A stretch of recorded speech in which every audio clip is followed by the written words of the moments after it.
సామెతల గ్రంథము 3:33 వచనంలో ఏముందంటే, నీతిమంతుల నివాసం అంట ఆయన ఆశీర్వదిస్తాడంట. ఏంటమ్మా? అందరు నా వైపు చూడండి.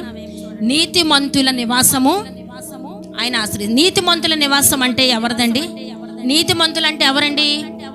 దేవుని వెతికేవారండి. ఇప్పుడు మీరు దేవుని వెతకటానికి వచ్చారు కాబట్టి నీతిమంతులుగా దేవుడు మనతో మాట్లాడుతున్నాడు. అంటే దేవుని వెతుకువారు నీతిమంతులు అన్నమాట. నీతిమంతులు ఆయన ముఖ దర్శనం చేసుకుంటారంటండి. అంటే ఆయన ముఖ దర్శనం అంటే ఆయన సన్నిధికి వస్తారు. ఇప్పుడు ముఖ దర్శనం అంటే ఇక్కడ ఆయన సన్నిధిని మనకు కనపడతారండి నీతిమంతులు. మనం నీతిమంతులుగా ఉన్నాం కాబట్టి మనము ఆరాధించడానికి ఇక్కడికి వచ్చాం. నీతిమంతులు అంటే ఆయన ముఖ దర్శనం చేసుకుంటారంట. మరి నీతిమంతులు నివాస స్థలం అంట ఆశీర్వదిస్తానని దేవుడు చెప్తున్నాడు. మనం ఈ లోకంలో ఎవరిని అడిగినా నాకు శాపాలు కావాలని ఎవరు అనరండి. ఎవరైనా అంటారండి? నాకు శాపాలు కావాలండి, నాకు నష్టాలు కావాలి, నాకు బాధలు కావాలి, నాకు కష్టాలు కావాలని ఎవరిని అడిగినా ఎవరన్నా చెప్తారండి? ఎవరు అనరు. దానికన్నీ నో చెప్తారు. కానీ ఎవరిని అడిగినా నాకు ఆశీర్వాదం కావాలండి, నా కుటుంబం దీవించబడాలి, నా బిడ్డలు దీవించబడాలి, నా వ్యాపారాలు దీవించబడాలి, నా పనిపాట్లు దీవించబడాలి అని ప్రతి ఒక్కరు కూడా దేవుని సన్నిధికి వచ్చి మనం ప్రార్థన చేస్తాం. ఎందుకంటే మన గృహము సంతోషంగా ఉంటేనే మన జీవితాలు ఆశీర్వదించబడతాయి. మరి అలాగ మన జీవితాలు ఆశీర్వదించబడాలంటే మనం ఏం చేయాలంటే నీతిమంతులుగా ఆయన ముఖ దర్శనం చేసుకోవాలి, నీతిమంతులుగా ఆయన వెదకాలి. దేవుడు అంటండి లోకంలో ఎవరు నన్ను వెతుకుతారా అని చూస్తున్నాడంట. చూస్తుంటే ఎవరు కూడా అసలు వెతకట్లేదంట కొంతమంది, కానీ కొంతమంది దేవుని వెతుకుతున్నారంట. దేవుడు వెతుకువారు కలరేమోనంట. దేవుడు వెతుకుతూ చూస్తూ ఉంటాడంట. ఎవరైతే దేవుని దగ్గరకు వచ్చి ఆయన వెతుకుతారో వారికి ఆశీర్వదిస్తాడు. ఇక్కడ కొర్నేలని ఒక భక్తుడు ఉన్నాడండి. అపోస్తుల కార్యము 10వ అధ్యాయము 1-5 వరకు చదువుదాం. అతడు తన ఇంటి వారందరితో కూడా దేవుని యందు భయభక్తులు గలవాడై ఉండి ప్రజలకు బహుధర్మము చేయుచు ఎల్లప్పుడూ దేవునికి ప్రార్థన చేయువాడు. నీతిమంతుల గృహంలో ఎటువంటి ఆశీర్వాదం వస్తుంది? భక్తిహీనులుగా ఉంటే మనకి ఏమొస్తుంది? భక్తి పరులుగా ఉంటే మనకి ఏమొస్తుంది అనే మనం వాక్యం మీద దేవుడు మనతో మాట్లాడుతున్నాడు. అయితే ఇక్కడ కొర్నేలి అనే ఒక భక్తుడు ఉన్నాడండి. కొర్నేలి అని ఇటలీ పటాలం నుండి, ఆ పటాల ఒక శతాధిపతి అనమాట. అతను ఎంతో దేవుని అందంట భయభక్తులు కలవాడంటండి. ఎవరండి? దేవుడు అంటే ఆ శతాధిపతి భక్తిపరుడు. ఇంకేంటండి, ఎప్పుడు కూడా ప్రార్థన చేస్తాడంటండి. మనం ఎప్పుడైనా రోజు కూడా మనం ప్రార్థన చేస్తున్నాం. ఎప్పుడంటే అర్థం ఏంటండి? ప్రతిరోజు కూడా ఇతను ప్రార్థన చేసేవాడు. ఇప్పుడు మీరందరూ కూడా ఇంటి వారితో వచ్చారు, అవునా కదండి? అతను కూడా తనతో పాటు తన ఇంటి వారిని కూడా దేవుని దగ్గరికి తీసుకొచ్చాడండి. దేవుని యందు భయభక్తుల వారు ఎలా ఉంటారంటే వారితో పాటు వారి కుటుంబం రక్షణార్థమే కూడా వారి రక్షణ కోరుకుంటారు. చాలా మంది, కొంతమంది కుటుంబాల్లో భర్త మారు మనసు పొందితే భార్య మారు మనసు, తల్లిదండ్రులు మారు మనసు పొందితే పిల్లలు మారు మనసు. ఒకళ్ళు వస్తే ఒకళ్ళు రారండి దేవుని సన్నిధికి. కానీ ఇతను తన ఇంటి వారందరితో కూడా దేవుని సన్నిధిలో ప్రార్థన చేస్తున్నాడంట. అందుకని ఇక్కడ ఏమంటున్నాడంటే, ఇంటి వారందరితో దేవుని యందు భయభక్తులు గలవాడు, ప్రజలకు బహుధర్మము చేయుచు ఎల్లప్పుడూ దేవునికి ప్రార్థన చేయవాడు. చాలా ధర్మ కార్యాలు, చాలా మందికి ధర్మం చేయటం అంటే మంచి మంచి కార్యాలు. ఈ రోజుల్లో చాలా మంది కూడా అలాగా లేని వారికి వస్త్రాలు ఇవ్వటము, ఇంకా డబ్బులు లేని వారికి ఆదుకోవడం, ఇట్లా ఏమంటారండి? ధర్మ కార్యాలు అంటారు. ఇలాంటి పనులు కూడా ఇతను చేస్తూ ఉండేవాడంట. అయితే అలా చేస్తున్న సమయాల్లో దేవుని దూత అంటండి అతను కనపడిందంట. ఏమని మాట్లాడుతుంది? అతని దగ్గరకు దేవుని దూత కనబడి పిలిచి దూత వైపు అతను తేరి చూశాడంట. అతను భయపడ్డాడంట దేవుని దూత ప్రత్యక్షమైనప్పుడు. ప్రభువా ఏమని అడిగాడంట ప్రత్యక్షమైనప్పుడు. అందుకు దూత, నీ ప్రార్థనలు, నీ ధర్మ కార్యములు నీ దేవుని సన్నిధికి జ్ఞాపకముగా చేరినవి. దేవుని యందు భయభక్తులు కలిగి ఎవరైతే ప్రార్థన చేసి ఆయన మార్గాల్లో నడుస్తారో వారి పట్ల దేవుడు కార్యం చేస్తాడు. ఎందుకంటే వారి కుటుంబాన్ని దీవెనకరంగా మలుస్తాడు. ఇతను ప్రార్థన చేయటమే కాదు, వారి ఇంటి వారందరినీ కూడా దేవుని సన్నిధిలో మరి వారందరూ గడుపుచున్నారు. వారందరూ కూడా దీవించబడుతున్నారు. ఇంటి వారందరూ కూడా దీవించబడితే ఆ కుటుంబంలో ఎంత సంతోషం అండి, ఎంత శాంతి, ఎంత సమాధానం ఉంటుంది. మనందరము కూడా యెహోషువ అంటున్నాడు, నేను నా ఇంటి వారిని యెహోవాను మాత్రమే సేవిస్తాను అంటున్నాడు. మనందరము కూడా ఈ దినం ఎక్కడ కనపడాలంటే దేవుని సన్నిధిలో కనపడాలి. అది కనపడిన ఇక్కడ దేవుని సన్నిధిలో ప్రార్థించి ఈ కొన్నేలు అనే భక్తుడు చాలా దేవుని సన్నిధి ఎప్పుడూ కూడా ప్రార్థన చేస్తూ ధర్మకార్యాలు చేస్తూ ఉన్నప్పుడు తన దేవుని సన్నిధిలోనంట అది జ్ఞాపకం చేసుకున్నాడంట దేవుడు. మనం చేసే ఇప్పుడు మనం దేవునికి ఇచ్చే ప్రతి ఒక్క పైసా కూడా అక్కడ లెక్క చెప్తాడు. మన దేవుడికి ఇచ్చేది ప్రతి దానికి కూడా అక్కడ ఏముంటుందండి, మనకి జ్ఞాపకార్థ గ్రంథంలో రాయబడి ఉంటుంది. అక్కడ ప్రతిదీ మీరు దేవుడికి ఎంతైతే ఇచ్చారో ప్రతిదీ కూడా దేవుడు అక్కడ రాస్తాడనమాట. పలానా వ్యక్తి ఇలా ఇచ్చాడు, పలానా వ్యక్తి దీనికి ఇచ్చాడని. ఆ యొక్క చేసిన ధర్మ కార్యాలు బట్టి వారి కుటుంబము ఏమైందండి, ఆశీర్వదించబడింది. మత్తయి సువార్త 10వ అధ్యాయం 13వ వచనంలో ఉంటుందండి, ఆ ఇల్లు యోగ్యమైనదైతే మీ సమాధానము దాని మీదకు వచ్చును, అది యోగ్యమైనదైతే మీ సమాధానము మీకు తిరిగి వచ్చును. కొన్ని కుటుంబాల కోసం, కొన్ని గృహాల కోసం దేవుడు మాట్లాడుతున్నాడు. నీతిమంతుల గృహం ఎలాగుంటే ఆశీర్వదించబడుతుందని. ఏంటమ్మా మనం మాట్లాడుకునేది? నీతిమంతుల గృహం ఎలా ఉంటే ఆశీర్వదించబడుతుంది. ఇందాక మన కొన్నేళ్ళు తను ఎప్పుడు ప్రార్థన చేస్తూ ధర్మకార్యాలు చేస్తూ దేవునికి దగ్గరగా ఉంటూ దేవుని సన్నిధిలో ప్రార్థన చేస్తున్నాడు కాబట్టి దేవుడు అతని యొక్క చేసినవన్నిటికీ కూడా దేవుడు ప్రతిఫలం ఇచ్చి ఆ కుటుంబాన్ని ఆశీర్వదించాడు. అలాగే మనం ఎలా ఉండాలని, దేవుడు ఎలాగుంటే మన ప్రార్థనలు ఆలకిస్తాడని, ఎలాగుంటే దేవుడు మనల్ని దీవిస్తాడని మాట్లాడుతున్నాడు ఇక్కడ మత్తయి సువార్త 10:13లో. యోగ్యమైన ఇల్లుగా ఉండాలంటండి. మన ఇల్లు ఎలా ఉండాలండి? యోగ్యం అంటే మంచిదిగా ఉండాలి. మన గృహము మంచిదిగా ఉండాలి. ఎందుకంటే ఎలా ఉండాలని మంచిది కంటే దేవుని ఆరాధించే కుటుంబంగా ఉండాలి. యోగ్యముగా ఇప్పుడు మన యోగ్యులుగా దేవుని దృష్టిలో యోగ్యులు అంటే ఏంటండి? ఆయన స్తుతించేవారు, మంచివారుగా ఉండాలి, భయభక్తులు కలిగి ఉండాలి. ఇక్కడ ఏమంటున్నాడంటే యోగ్యమైన ఆ ఇల్లు యోగ్యమైనది అయితే మీ సమాధానము దాని మీదకు వచ్చును. మంచివారిగా ఉండి మనం గృహంలో ప్రార్థన చేస్తే మనం చేసే ప్రార్థనలు మీరు ఏది అడుగుతున్నారో దేవుడు మాకైతే తెలియదు, కానీ మరి మీకున్న సమస్యలు బట్టి మీరు ప్రార్థన చేస్తే యోగ్యముగా అంటే దేవుడికి ఇష్టమైన రీతిలో ఉండి ప్రార్థన చేయాలండి. అంతేగాని మనము దేవునికి వ్యతిరేకంగా ఉంటూ చెడ్డ పనులు చేస్తూ వ్యతిరేకమైన పని చేస్తూ నువ్వు ఎంత ప్రార్థన చేసినా నువ్వు అడిగేది ఇవ్వడు దేవుడు. నువ్వు ఎంత అడగండి, మీరు ఎంత నాకు అది కావాలి ఇది కావాలని ఎంత గోజాడినా దేవుడు ఇవ్వడు. అందుకని అంటున్నాడు యోగ్యమైన ఇల్లుగా ఉండాలంటే మన గృహం ఎలా ఉండాలి? యోగ్యముగా. ఆయన్ని ప్రార్థన చేసి అడుగుతున్నామంటే సమాధానం రావాలండి. ఎందుకు రావట్లేదు మన కుటుంబాలకు సమాధానం? మనలో ఇంకా ఏదో లోపము ఉంది, ప్రార్థన అనే లోపం. మన ఇంట్లో స్తుతించట్లేదేమో, మన బిడ్డలు సరైన మార్గంలో నడవట్లేదేమో, మన సరిగ్గా ప్రార్థన చేయట్లేదేమో. అందుకని అంటున్నాడు యోగ్యముగా ప్రార్థన చేసేవారంట మంచిగా ఉండి ప్రార్థన చేసి అడిగితే మీకు యోగ్యమైనది సమాధానం ఇస్తాడంటండి. మనం అంటాం, ప్రభువా ఇదిగో నేను ఎంతో కాలం నుండి ప్రార్థన చేస్తున్నాను, ఎంతో కాలం దేవుని సన్నిధికి వస్తున్నాను, నేను ఆ కానుకలు ఇస్తున్నాను, ఈ కానుకలు ఇస్తున్నాను, నేను ఎన్ని చేస్తున్నాను, నాకు ఎందుకు నువ్వు కార్యం చేయమని దెబ్బలాడే వాళ్ళు ఉన్నారు కొంతమంది. ఎందుకు కార్యాలు జరగట్లేదంటే మనము సరిగ్గా ఉండి దేవుని అడగట్లే. మనం దేవుని సన్నిధిలో ఇప్పుడు అన్న అనే ఒక వ్యక్తి ఆవిడ బిడ్డలు కావాలని దేవుని దగ్గరకు వచ్చిందండి. ఎంతో దుఃఖంతో వచ్చింది, కన్నీటితో వచ్చింది. ప్రభు తన బాధ తీరే వరకు ఏడ్చి ప్రార్థన చేసి పొందుకుందండి. తను ఒక యోగ్యురాలుగా దేవుడికి ఇష్టమైన రీతిలో అడిగింది. ఇప్పుడు మనం అడిగేవి పొందుకోవాలంటే దేవుడికి ఇష్టమైన రీతిలో మనం జీవించాలండి. మనము పాపాలు చేస్తూ దేవుడి సన్నిధిలో ప్రార్థన చేయకుండా సరిగ్గా రాకుండా నాకు అది కావాలి ఇది కావాలంటే అసలు ఏమాత్రం దేవుడు ఇవ్వడంట. మనం చేసిన ప్రార్థన అంటే తిరిగి మన దగ్గరికి వచ్చేద్దంటండి. ఇక్కడ ఉందా అదే వచ్చును. దాని మీదకు ఆ ఇల్లు యోగ్యమైనదైతే మీ సమాధానం దాని మీదకు వచ్చును, అది అయోగ్యమైనదైతే మీ సమాధానము మీకు తిరిగి వచ్చును. అయోగ్యంగా ప్రార్థన, ఇక్కడ మనకు ద్రాక్షాలు ఇచ్చినప్పుడు ద్రాక్షరసం మనం తీసుకుంటాం కదండి నెల నెల, అప్పుడు ఏమంటారు? మీరు అయోగ్యంగా మీరు దాంట్లో పాలు పొందొద్దు, అపవిత్రముగా మనం పాలు పొందకూడదు అంటున్నాడు దేవుడు. పాపాలు ఒప్పుకొని ప్రభు నన్ను క్షమించు అని అడిగి ఆ యొక్క పవిత్రమైన కార్యం చెయ్యాలి.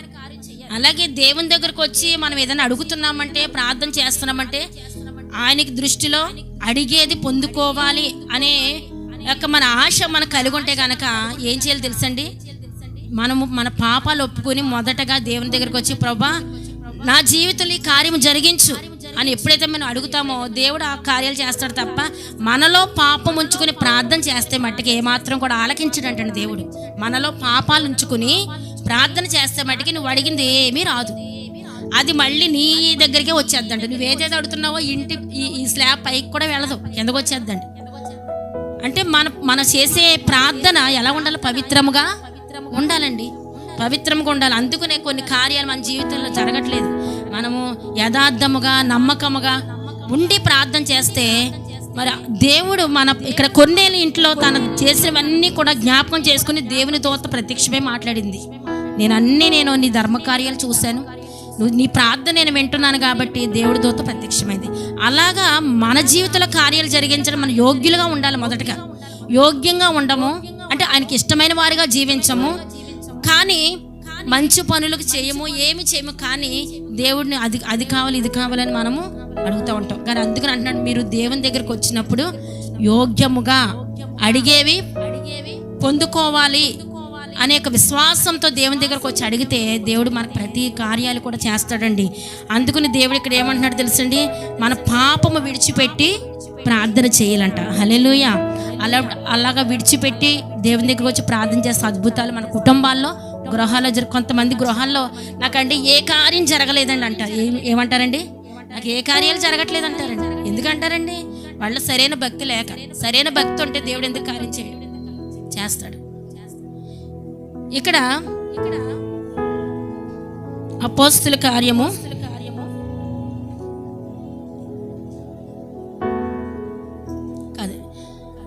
2వ రాజుల గ్రంథము 4వ అధ్యాయము 8వ వచనంలో ఉంటుంది చూడండి.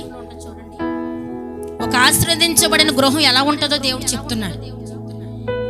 ఒక దినమందు ఎలీషా సునేమి పట్టణమునకు పోగా అచ్చట గనురాలైన ఒక స్త్రీ భోజనముకు రమ్మని అతని బలవంతము చేసిన గనుక అతడు ఆ మార్గమున వచ్చినప్పుడల్లా ఆమె ఇంట భోజనము చేయిచూ వచ్చెను. కాగా ఆమె తన పెనిమిటిని చూచి మన యొద్దకు వచ్చుచూ పోవుచున్నవాడు భక్తిగల దైవజనుడని నేను ఎరుగుదును. హల్లెలూయా. మన ఇంటికి వచ్చేవాళ్ళు ఎలా ఉండాలండి? దైవజనులు భక్తిగల దైవజనులై ఉండాలి. చాలామంది ఎవరిని పడితే వాళ్ళని ఆహ్వానించి ప్రార్థన చేయించుకుంటారు. అసలు అలా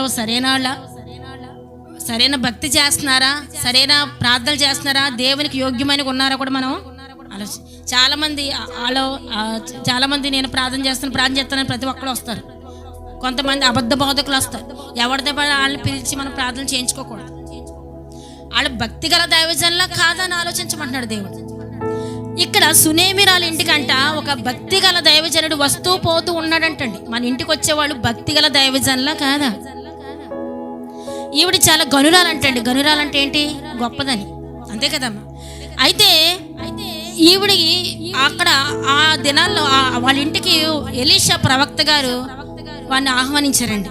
ఎలీషా ప్రవక్త అంటే చాలా మరి గొప్పవాడైన ఆ ప్రవక్త గారు ఆ ఇంటికి వెళ్ళినప్పుడల్లా వాళ్ళు అంటండి, తన భర్త తన భార్య ఇద్దరు కూడా ఏం చేసేవారంటే వారికి ఒక చోటు ఇచ్చారు వారి ఇంట్లో. వారిని వచ్చి వారు ఇక్కడ అంటున్నాడు, ఇక్కడ అందులో అతని కొరకు ఒక మంచము, బల్ల, పీఠము, దీపస్తంభం ఉంచాను. అతడు మన యొద్దకు వచ్చుచున్నప్పుడు అప్పుడల్లా అందులో బస చేయించు వచ్చినని చెప్పాను. అంటే వాళ్ళు వచ్చినప్పుడల్లా దైవజనుడికి ఆహ్వానించి భోజనం పెట్టి వారికి చేసే సత్కార్యాలన్నీ చేస్తూ ఉండేవారు ఇద్దరు భార్యాభర్తలండి. ఎందుకంటే ఆ వచ్చే దైవజనుడు భక్తిగల దైవజనుడని. మనం దైవజనులు మన ఇంట చేర్చుకోవడం వల్ల మనకు ఏంటండి? ఆశీర్వాదం. అప్పుడప్పుడు మన ఇంటిలో మన దైవజనులు పిలుచుకొని ప్రార్థనలు పెట్టుకోవాలి, ప్రార్థనలు చేయించుకోవాలి. అలా చేయించుకోవడం వల్ల దైవజనుడు మన ఇంట్లోకి వస్తే ఎవరు వచ్చినట్టు? దేవుడు వచ్చినట్టండి. ఎందుకంటే దైవజనులు పాదాలు పెడితే మన కుటుంబం ఆశీర్వదించబడుతుంది. కొంతమందికి అది తెలియదు. కొంతమంది దైవజనులు అంతా కానుకలు ఇవ్వాలేమో, అది ఇవ్వాలేమో, ఇది ఇవ్వాలేమో కంగారు పడిపోవడం ఉన్నారండి కొంతమంది. కానీ దైవ సేవలు గిన్నెడు చల్లీలు ఇస్తేనంటండి కొన్ని ఒక గ్లాసు మంచిలు ఇస్తే దాని ప్రతిఫలం పోదంట. అందుకని ఇంక మరి దైవజనుడు మన ఇంటిలో అడుగు పెడితే ఎంతో ఆశీర్వాదం. ఇద్దరు భార్యాభర్తలు ఏం చేశారంటండి, దైవజనుడు వచ్చినప్పుడల్లా వారికి కావలసినవన్నీ కూడా ఇస్తూ ప్రార్థన చేయించుకుంటూ వస్తూ ఉన్నారంట. ఒక దినము వారిద్దరికి బిడ్డలు లేరంటండి. ఏంటండి, పిల్లలు లేరు. పిల్లలు లేకపోతే ఆ దైవజనుడి దగ్గర ఉన్న ఒక సైన్యాధిపతితో అన్నాడు, వాళ్ళకి ఉన్న లోటేంటో తెలుసుకోమని చెప్తాడండి. ఇప్పుడు దేవుడు మన ఇంట్లోకి వస్తే మన లోటు మన కొరత తీరిపోద్దండి. ఏంటండి, మన లోటు మన కొరత తీరిపోద్ది. ఈ దైవజనుడు వస్తూ పోతూ ఉన్నాడు. వీళ్ళు ఎంతగానో మరి ఆ ఎలీషా ప్రవక్తని ఆహ్వానిస్తున్నప్పుడు కొన్ని దినాలకి ఏమైంది తెలుసండి, వారికి పిల్లలు లేకపోతే నీకు బిడ్డలు ఇవ్వబోతున్నారు, మరుసటి సంవత్సరానికి నీ కౌగిట్లో ఒక కుమారుడు ఉంటాడని ప్రవక్త గారు చెప్పారండి. ఇతనికి ముసలి వయసు వచ్చేసింది, పిల్లల పుట్టలేని సమయం. అయినా కూడా దేవుడు పట్ల వీళ్ళకున్న భక్తిని బట్టి దేవుడు చూశాడా లేదా, చూశాడనమాట. అలాగే దేవుడు కొన్ని దినాలకి మన యొక్క భక్తిని చూస్తాడు. వీళ్ళిద్దరు భక్తిని చూసి దేవుడు ఏం చేశాడు, వాళ్ళకు లోటు తీర్చాడు. వాళ్ళ కుటుంబంలో బిడ్డలు లేరు. బిడ్డలు లేకపోతే దేవుడు కనికరం చూపించి మనకు బిడ్డలు అనుగ్రహించాడు. అంటే దేవుడు మన ఇంటిలోకి రావటం వల్ల మన అందరము కూడా దేవుని సన్నిధిలో కుటుంబంగా ప్రార్థన చేసుకోవాలి. ఏం చేసుకోవాలండి, కుటుంబంగా ప్రార్థన చేసుకోవాలి. దేవుణ్ణి ఎప్పుడు స్తుతించాలి, గణపరచాలి, మహిమపరచాలి. అలా చేసినప్పుడు దేవుడు మన కుటుంబంలో ఆశీర్వాదాలు అనుగ్రహిస్తాడు. అంతేగాని కొంతమంది కుటుంబంలో ప్రార్థన ఉండదు. బిడ్డలు ఒక దారి, తండ్రి ఒక దారి, భార్య ఒక దారి, ఎవరి పనులు వాళ్ళు. మరి వీళ్ళందరికీ దేవుడు కార్యం చేసేయాలంటే అంటే డబ్బుతో కొనేసుకుంటామండి. డబ్బు ఎత్తే దేవుడు కార్యం చేసేస్తాడా? నువ్వు ముందు దేవుని దగ్గరకు వచ్చి ప్రార్థన చేయాలి. మొదట మన హృదయాన్ని అడుగుతున్నాడండి. ముందు మన హృదయం మారాలి. మారి మన హృదయంలో అనే గృహంలోనికి ఈ హృదయాన్ని గృహంతో దేవుడు పోలుస్తున్నాడు. ఎలాగండి, ఈ గృహాన్ని హృదయముతో మన హృదయాన్ని ఒక గృహముగా పోలుస్తున్నాడు. మరి ఈ గృహంలోకి మన దేవుడు వస్తున్నాడండి. సునేమరాల గృహంలోకి దేవుడు వస్తున్నాడు. మన గృహంలోకి వస్తున్నాడా? మనం ప్రతిరోజు మన బిడ్డలో మనం కలిసి ప్రార్థన చేస్తున్నామా? మనమే ప్రశ్నించుకోవాలి. ఈవిడే ఆ ప్రవక్త గాని ప్రతిరోజు కూడా వచ్చినప్పుడల్లా ఆహ్వానిస్తుంది కాబట్టి దేవుడు ఏం చేసి ఆ గృహాన్ని ఆశ్రదించాడంటండి. ఇక్కడ ఏమంటున్నాడంటే, నీతి మంతుల నివాస స్థలం ఆయన ఆశ్రదించిన అంటున్నాడు. అందుకు మనం ఏం చేయాలండి, నీతి మంతులుగా ఇంకా దేవుణ్ణి మన ఇంటిలోకి, మన గృహంలోకి, మన హృదయంలోనికి ఆహ్వానిస్తే మనకున్న రోగాలున్నా, మనకున్న బాధలున్నా, మనకున్న కష్టాలున్నా కూడా అవి కూడా తొలగిస్తాడండి. ఎందుకంటే దేవుడు ఎప్పుడైతే ఆయన అడుగు పెడతాడో మన ఇంట్లో ఉన్న చీకటి సాతాను బయటికి వెళ్ళిపోద్ది. హల్లెలూయా. చాలామంది గృహాల్లో నెమ్మది ఉండదు, శాంతి ఉండదు, సమాధానం ఉండదు. ఎప్పుడు కొట్టుకుంటూ తిట్టుకుంటూ గొడవలు పడుతూనే ఉంటారండి. ఎందుకు అలాగ ఉంటారంటే సాతాను వారి ఇంట్లో ఉంటుంది. ఎవరు ఉంటున్నారండి వారి ఇంట్లో? దేవుడు ఉంటున్నాడా? దేవుడు ఉండలేదు. ఎవరు ఉంటున్నారండి? సాతాను నివాసం చేస్తుంది. మన ఇంటిలో ఎవరు నివాసం చేయాలండి? మన ఇళ్ళని, ఈ గృహంలో దేవుడు నివాసం చేయాలి. హల్లెలూయా, హల్లెలూయా. ఇక్కడ 1వ దినవృత్తాంతం 13:14 ఉంటుంది. దేవుని మందసం అంట ఓబేదేము ఇంటిలో 3 నెలలు ఉండగా ఆ ఇల్లంట, ఆ కుటుంబం, ఆ ఇంటి వారు అందరూ కూడా సొత్తు అంతటిని ఆశీర్వదించాడంటండి. మందసం అంటే దేవుని సన్నిధి. ఓబేదేము అనే ఇంటిలో దేవుని మందసం ఉందంట. మన ఇంటిలో ఏముంటుందండి? ప్రార్థన ఉంటుందా? దేవుని సన్నిధి మనం రోజు ప్రార్థన చేసుకుంటున్నామా? మనం దేవుని మందసం ఏ ఇంట్లో అయితే ఉంటుందో ఆ ఇల్లు ఆశీర్వదించబడుతుంది అంటండి. చాలా మంది చూడండి ఉపవాస ప్రార్థనలని, మన ఇంట్లో ప్రార్థనలు అవి పెట్టుకుంటూ ఉంటారు. ఎందుకనండి? దేవుడు మన ఇంట్లోకి వస్తే మనలో ఉన్న కీడులు, మనలో ఉన్న అన్నీ కూడా పోతాయని. అలా ప్రతిరోజు కూడా మనం దేవుని స్తుతిస్తూ ప్రార్థిస్తూ ఉంటే మన ఇల్లు అంటే ఆశీర్వదించబడుతుందంట. ఇక్కడ ఓబేదేము ఇల్లు ఆశీర్వదించబడింది. ఎందుకండి? దేవుని సన్నిధి ప్రతిరోజు కూడా ఆ ఇంట్లో ఉంటుంది. మన ఇంట్లో ఉంటుందా? మనం ప్రశ్నించుకోవాలి. ప్రతిరోజు మనం మన బిడ్డలను కలిసి ప్రార్థన చేస్తున్నామా? కుటుంబారాధన పెట్టుకుంటున్నామా? ప్రార్థనలు జరుగుతున్నాయా? మనమే ప్రశ్నించి, ఇవన్నీ జరగకోకుండా మనం వ్యతిరేకంగా ఉంటూ దేవుని అది ఇది అడిగితే ఏమి ఇవ్వడండి, ఇవ్వడం. మనం ప్రతిరోజు కూడా దేవుని సన్నిధిలో ప్రార్థన చేస్తూ, ఆయన మందసం అంటే దేవుని సన్నిధి మన ఇంట్లో ఉండాలి. ఇప్పుడు ఈ సంవత్సరం అంతా దేవుడు కాపాడుకుంటూ వచ్చాడు. ఎందుకండి? ఆయన కృప. ఎంతగానో మనం ప్రేమిస్తున్నాడు. ఇలాగా వారి ఇంట్లో ఆశీర్వాదాలు పొందుకున్నారంటే మరి యోబు అండి, బైబిల్ గ్రంథంలో యోబు అనే వ్యక్తి ఉంటాడు.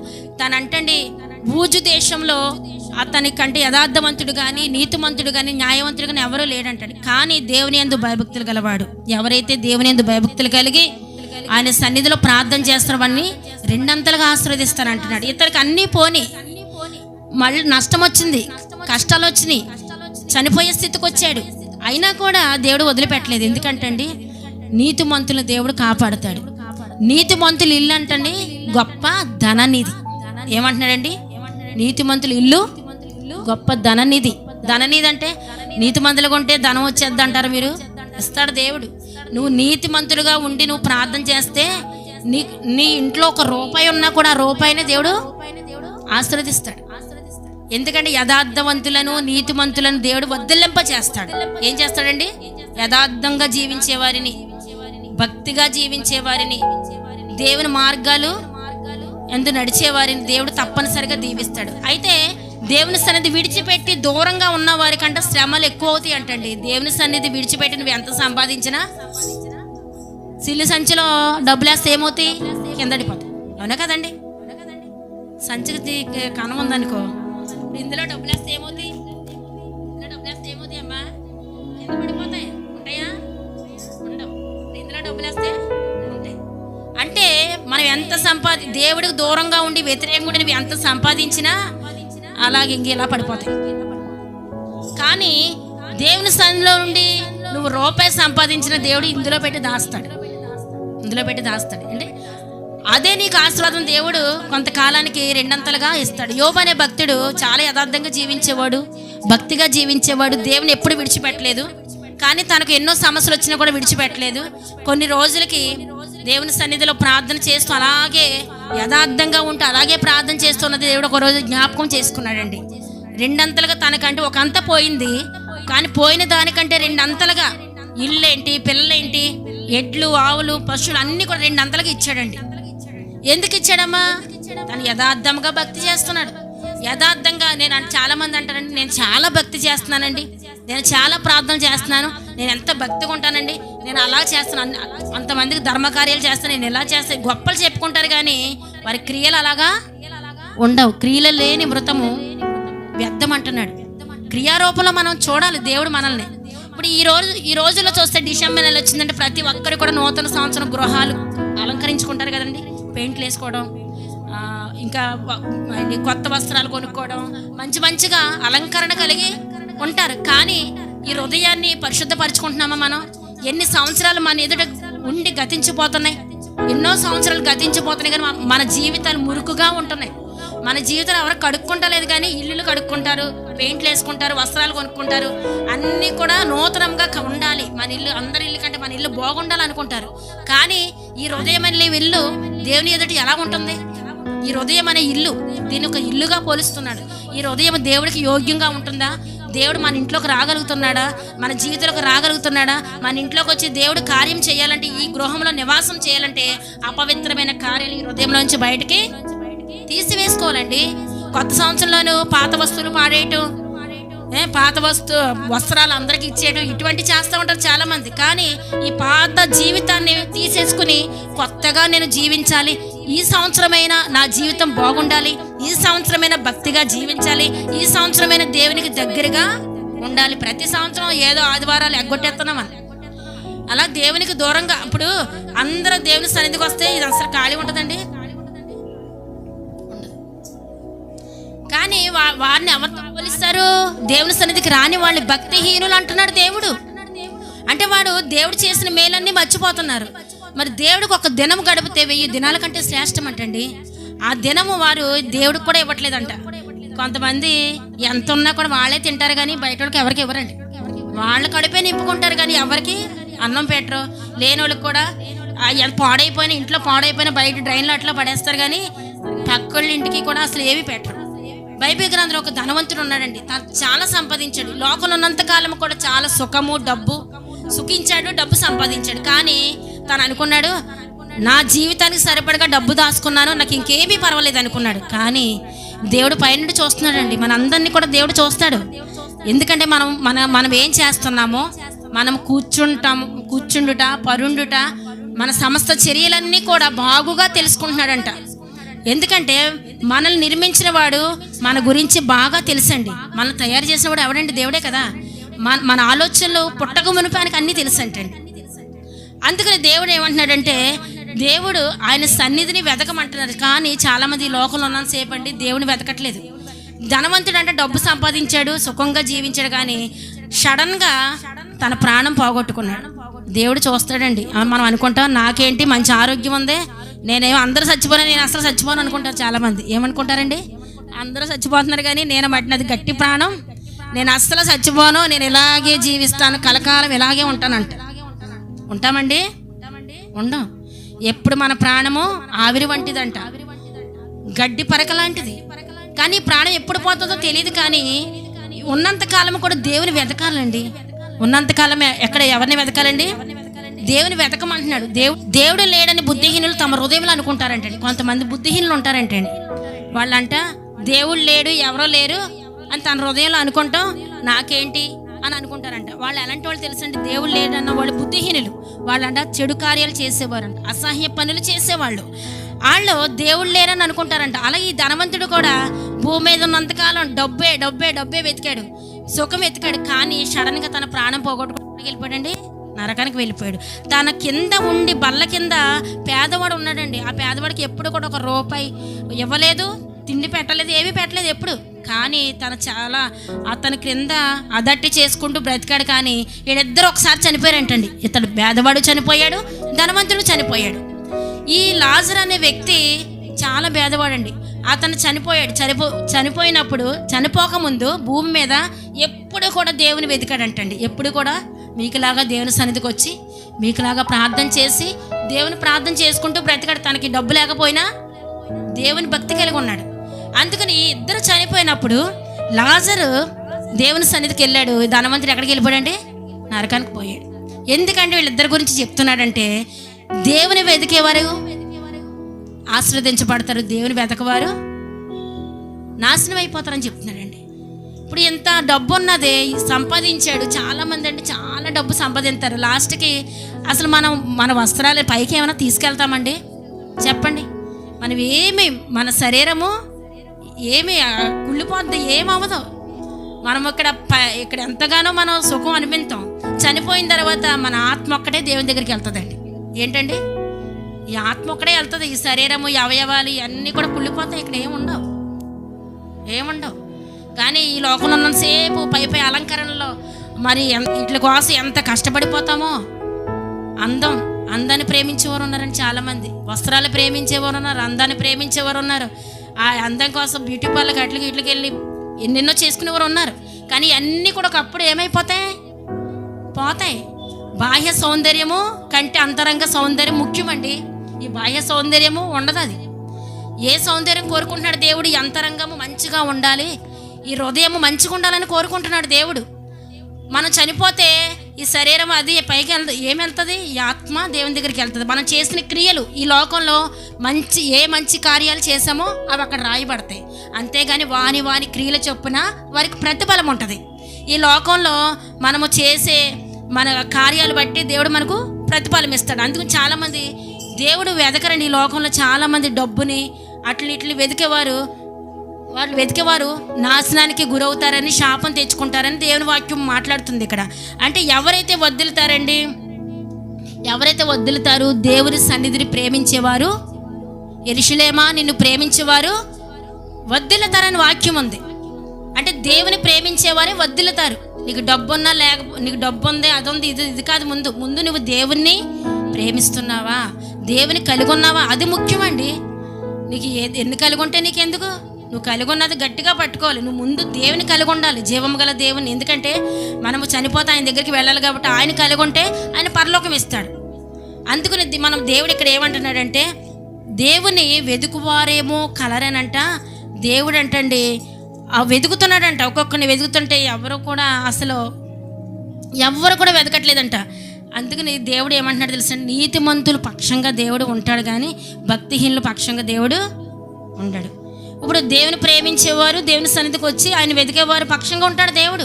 అంతేగాని దేవునికి రాకోకుండా, దేవుని సన్నిధికి రాకోకుండా ఇష్టానుసారంగా జీవించి వాళ్ళ కార్యక్రమాలే ముఖ్యం అనుకున్న వాడితో దేవుడు ఉండడండి. నువ్వు దేవుని దగ్గరికి వచ్చావంటే నువ్వు ఆయన ఎందుకు విశ్వాసం ఉంచావు కాబట్టి వచ్చావు. అప్పుడు నిన్ను నీ మార్గాల్లో దేవుడు కాపాడుతాడు. అందుకు నీతిమంతుల గుడారము వదిలింప చేస్తానంటున్నాడు. మరి భక్తిహీనుల గుడారము ఏమవుతుందండి? శాపానికి గురవుతుంది. అంటే మనం రెండు దేవుడు మాట్లాడుతున్నాడు. భక్తిహీనుల గుడారములో ఏముంటాయండి? ఆశీర్వాదాలు ఉంటాయి. భక్తిహీనుల గుడారములో శాపం ఉంటుంది. మరి నీతిమంతుల గుడారంలో ఏముంటుంది? ఆశీర్వాదాలు ఉంటాయి. మరి ఈ రెండిటికి తేడా ఏంటంటే, భక్తిహీనులు అయితే దేవుని వెతకని వారు, భక్తిగా జీవించేవారు దేవుని వెతికేవారు. వీళ్ళు ఎవరైతే దేవుని వెతుకుతారో మన బైబిల్ గ్రంథంలో కొంతమందిని చూసాం. సునేమిరాలు వారి గృహంలోకి దేవుని ఆహ్వానించింది, అంతే కదమ్మా.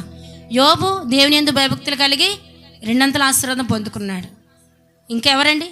శతాధిపతి. ఇక్కడ మరి బైబిల్ గ్రంథంలో చూస్తే కొర్నేలు, తను ఎప్పుడు కూడా ప్రార్థన చేసేవాడు అంటమ్మా. తన జీవితంలో ఎప్పుడు కూడా ప్రార్థన చాలామంది ఒక వారం మానేశారంటే 2వ వారం మానేస్తారు. మన దేవుడు కూడా ఒక వారం ఆశీర్వాదం, ఒక వారం మనకు భోజనం పెట్టి 2వ వారం భోజనం పెట్టకపోతే ఎన్ని తిట్టుకుంటామో కదండి దేవుణ్ణి.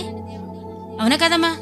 ఈరోజు ఈ వారం దేవుడు ఫుల్గా మన వ్యాపారం అభివృద్ధి అయ్యి 2వ వారంలో నష్టం వచ్చిందంటే ఎన్ని అనుకుంటామో, ప్రభు దేవుడు నాకు ఎలా చేసాడు అనుకుంటాం. అదే దేవుని సన్నిధిని మనం విడిచిపెట్టేసి మన ఇష్టానుసారంగా జీవించినప్పుడు మట్టికి మనకి ఏమనిపించదు. అందుకనే దేవుడు అంటున్నాడు, ఎవరైతే దేవుని సన్నిధిని వెతుకుతారో ఆ కుటుంబాలు ఆశీర్వదించబడతాయని దేవుడు చెప్తున్నాడు. నీతిమంతుల గుడారంలోనంటే రక్షణ సునాద గీతములు వినబడతాయి అంటండి. ఎందుకంటే మనం ఈ చివరి దినాల్లో, ఈ డిసెంబర్ నెలలో చివరి దినాల్లో మనం ఉంటున్నాం. ఎందుకంటే ఈ సంవత్సరంలో ఎన్నో దేవుడు మన పట్ల చేశాడు. అయితే మన బ్రతుకులంటే ఇంకా మార్చుకోవాలంట. దేవునికి ఎక్కడైతే దూరంగా ఉంటున్నామో, ఏ విషయాల్లో పడిపోతున్నామో, ఏ విషయాల్లో దేవుడికి వ్యతిరేకంగా ఉంటున్నామో ఆ పాపాలన్నీ ఒప్పుకుని దేవుడి దగ్గర విడిచిపెట్టి నీతిమంతులుగా గుడారముగా మన కుటుంబము, మన బిడ్డలు వర్ధిల్లాలి. హల్లెలూయా. దేవుడు మనము నీతిమంతులుగా వర్ధిల్లాలని, వారిని ఆశీర్వదిస్తానని దేవుడు చెప్తున్నాడు. మరి నీతిమంతుల గృహము గొప్ప ధననిధి అంటున్నాడండి. అంటే నీతిమంతులుగా మనం జీవిస్తే ఆ గృహంలో ఏ లోటు ఉండదు. ధననిధి అంటే మీకు తెలుసు కదా, ధనము నిధి దాచబడుతుంది. మనకి దేవుడు గొప్ప ధనము దాచిపెట్టి ఉంచుతాడంటండి నీతిమంతులకి. వాళ్ళకి ఏది కొదువు చేయడు, లోటు చేయడు దేవుడు. ఈరోజు రేపంటే ఏమి తిందుమో, ఏమి త్రాగుదామో, ఏమి ధరించుకుందామని మనం దేనికోసం చింతపడకూడదు చింతపడకూడదు అంటున్నాడు. కొంతమంది బాబా రేపు ఎలాగా, రేపు దానికి ఎలాగా, దీనికి ఎలాగని డబ్బులు కోసం అవి ఈ రోజు నేను అక్కడికి వెళ్ళిపోతే ఇక్కడికి వెళ్ళిపోతే నాకు ఎలాగొస్తాయని కంగారు పడతాం. కానీ దేవుని కలిగిన ఉన్నవారంట దేవుని యొక్క ఐశ్వర్యము వారికి ఇస్తాడని దేవుడు చెప్తున్నాడు. ఏ సమయంలో అయినా ఎక్కడైనా మనము దేవుని సన్నిధిలో మనం ఎప్పుడైతే ప్రార్థన చేస్తే మనకి ఏది లోటు లేకుండా దేవుడు ఆశీర్వదిస్తాయి. ఈ యొక్క మధ్యాహ్న సమయంలో దేవుడు ఏం చెప్తున్నాడంటే, నీతిమంతుల గృహంగా మన గృహాలు ఉండాలని దేవుడు మాట్లాడుతున్నాడమ్మా. నీతిమంతుల గృహాలు ఎప్పుడు కూడా ఏముంటుందండి? నీతిమంతుల గృహంలో ఏముంటాయి చెప్పండి అమ్మా, ఏముంటాయి? ఎప్పుడు కూడా సంతోషము, సమాధానము, హ్యాపీగా ఉంటారంటండి నీతిమంతులు. ఎందుకంటే వారు దేవుని కలిగి ఉన్నారు కాబట్టి వాళ్ళలో చింత, బాధలు, మన చింతలన్నీ కూడా ఆయనే తీరుస్తాడు, మన బాధలన్నీ కూడా ఆయనే తీరుస్తాడు. అందుకని నీతిమంతుడి గృహములో ఏముండాలి? ప్రార్థనా జీవితం ఉండాలి, స్తుతించాలి, ఆయన ఘనపరచాలి. ఎప్పుడు కూడా మనము దేవునిలో జీవిస్తే మన కుటుంబాలు ఆశీర్వదించబడదు. భక్తిహీనుల గృహంగా మనం ఉంటే ఎప్పుడు గొడవలే, ఎప్పుడు సమస్యలే, ఎప్పుడు బాధలే, ఎప్పుడు కూడా అది లేదు ఇది లేదు అంటాం. కానీ ఈ రెండింటికి దేవుడు మనకు తేడా చెప్తున్నాడు కాబట్టి మనం ఏ గృహంగా ఉండాలో మనమే నిర్ణయించడం. ఆశీర్వాదాలు ఊరికే వచ్చేవండి. మనము దేవుణ్ణి కలిగి ఆయన వెతికి ఆయన సన్నిధిలో ప్రార్థన చేస్తే మట్టికి మనకి ఏది కావాలన్న దేవుడు అది అనుగ్రహిస్తాడు. దేవుడి మాటలు దీవించును గాక.